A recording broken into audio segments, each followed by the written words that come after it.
पण पण आर्या एक असतं ना, की लहानपणी जेव्हा इतकं फेम मिळतं, तेव्हा घरच्यांना एक टेन्शन असतं, की बापरे! आता थोडी हवेत जाण्याची मूल शक्यता हो. असतं किंवा एक आता मला सगळेच ओळखतायत किंवा आता मी फेमस झाले, हे सगळंच असतं. ग्राउंडेड कशी राहिली आणि घरच्यांनी किती मदत केली या सगळ्यांमध्ये?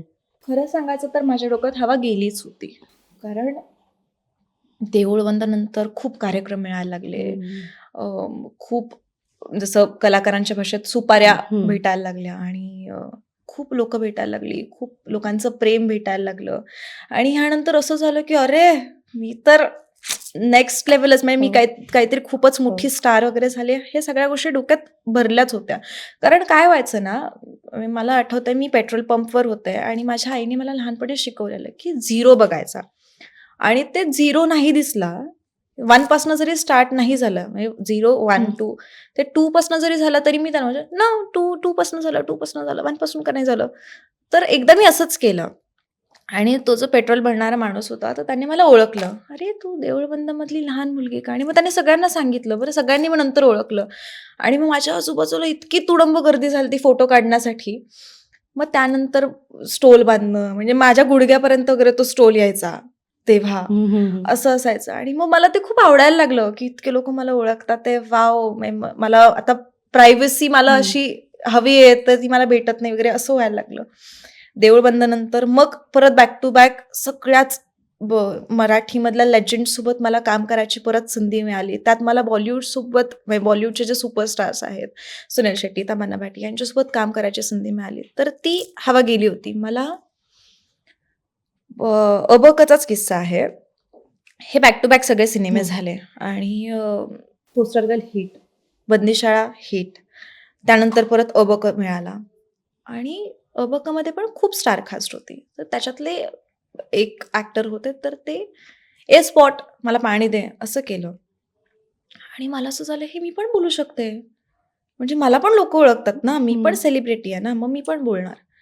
तर तेव्हा माझ्यासोबत आई असायची सेटवर कारण मी लहान हं. होते. तर तेव्हा आई असायची. तर मी म्हटले, "मला पण द्या स्पॉट, मला पाणी पाहिजे." तर माझ्या आईने मला लूक दिला एक आणि मग मी हॅ, हॅ करून मी पाणी प्यायलंय.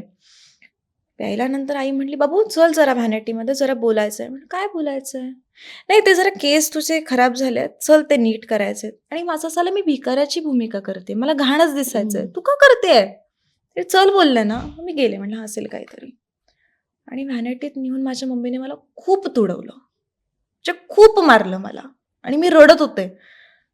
जमिनीत पाय ठेवायचे. म्हणजे किती उडालीस तरी खाली, नाहीतर पंख हं. मी छाटणार. हं. हे शब्द होते माझ्या आईचे, जे माझ्या अजून पण फिट आहेत डोक्यात. त्यानंतर धमकी अशी मिळालेली, की बाहेर जाऊन जर कोणाला कळलं, की मी तुला मारलंय आणि तू रडली आहेस, तर तुला रूमवर गेल्यावर अजून मारणार. तर ते फिट म्हणजे मी अजून जरी मी कुठल्याही हं. सेटवर गेले, मला कोणी आता युजुअली आपण व्हॅनिटीमध्ये जातो, तर येतातच विचारायला, "मॅम नाश्ता पाहिजे का काय?" हं. विचारते, "दादा तुमचं नाव काय आहे?" फॉर एक्झाम्पल रुपेश आहे. हं. ओके.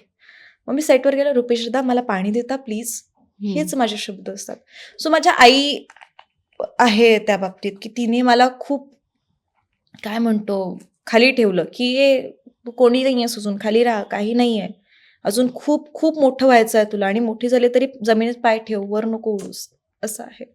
खूप सो ती मस्त. एक म्हणजे आहे. छानच आहे आणि हे असंच असावं प्रत्येक कलाकाराने. मराठी मनोरंजन सृष्टीमधील मालिका, चित्रपट, नाटक तसेच कलाकारांबद्दलच्या नवीन अपडेट्स जाणून घेण्यासाठी नक्की सबस्क्राईब करा इट्स मज्जा मराठी या आपल्या नवीन यूट्यूब चॅनलला.